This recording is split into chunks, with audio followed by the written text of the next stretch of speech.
শুভ সকাল বন্ধুরা, তোমরা সব কেমন আছো? আশা করছি তোমরা সব ভালো আছো। নতুন বছরের নতুন শুরুর দিনে এমআর ব্লগের সকল সদস্যদের জানাই শুভ নববর্ষ। তোমরা সবাই ভালো থেকো, ঠাকুরের কাছে এই প্রার্থনা করি যে সবাইকে তোমরা ভালো রেখো, সুস্থ রেখো, শান্তিতে রেখো ঠাকুর।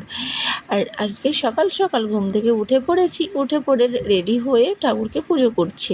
কারণ অনেকের বাড়িতে দেখো দুধ উতলানোর একটা নিয়ম থাকে। অনেকের পরিবারে হয়তো আছে, বাড়িতে আছে। আমার মাম্মাম কিন্তু অনেক সকাল পর্যন্ত ঘুমিয়ে থেকে ওঠার পর ও একটু টয়লেট করে দিয়েছে, তাই ওকে জামা প্যান্টটা পরানো হয়নি। সে যাই হোক, তোমরা কিছু কিন্তু মনে করো না, হ্যাঁ। তারপরে আমি তো এদিকে পুজো করছিলাম, সকাল সকাল পুজোটা করে নিলাম। তো 9টার মধ্যে পুজোটা সেরে নিয়েছি। দুধ উতলানোর একটা বিষয় থাকে ঘর টট পেতে। এটা হচ্ছে আমাদের পরিবারের, আমার শ্বশুরবাড়ির পরিবারের এটা একটা নিয়ম, এটা একটা রিচুয়ালস। এই রিচুয়ালসটা করতে আমার মোটামুটি ভালোই লাগে। দুধ উতলানোর বিষয়টা না আমার বেশ ইউনিক টাইপের লাগে।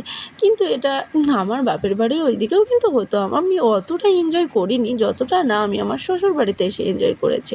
আমি আমার শ্বশুরবাড়িতে এসে এই দুধ উতলানোর এই বিষয়টা আমি খুব করে এনজয় করেছি। তাই আমি পুজোটা ভক্তি ভরে, নিষ্ঠা ভরে করেছি।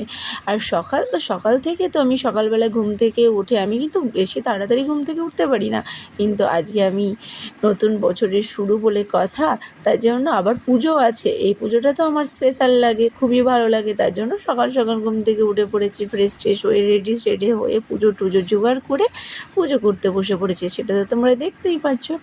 কার বাড়িতে এরকম টাইপের পুজো হয় সেটা তোমরা কিন্তু জানিও।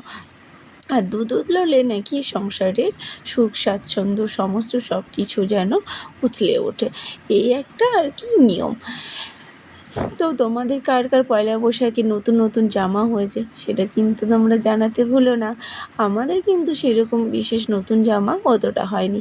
এর আগে আমরা ঘুরতে গেছিলাম মেঘালয়ে, যখন তখন কিছু জিনিস আমাদের কেনাকাটি করা হয়েছিল, এই জন্য সেইগুলোই নতুন কিছু রয়ে গেছে, সেইগুলোই পরা হবে। আর দ্বিতীয়ত আমার শ্বশুরমশাইয়ের একটু শরীরটা খারাপ, তার জন্য আমার হাজব্যান্ডের মনটা প্রচণ্ড পরিমাণে খারাপ হয়ে আছে।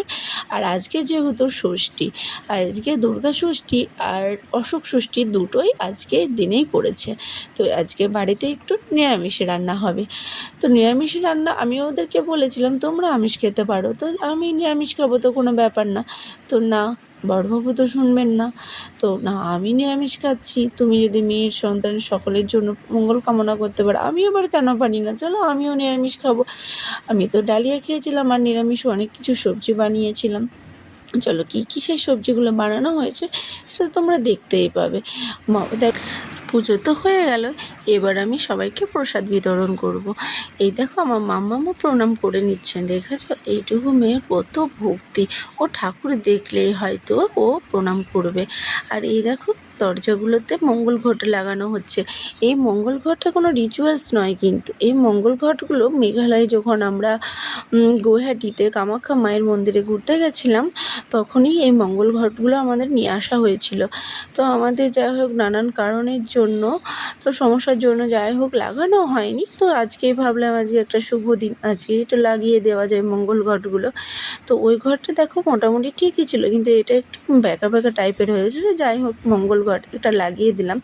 3টে দরজাতে 3টে লাগিয়ে দিচ্ছি, বাইরের একটা মেন গেটে আর এই দুটো ঘরে দুটো। এই দেখো এখানেও লাগিয়ে দিচ্ছি মঙ্গল ঘটগুলো।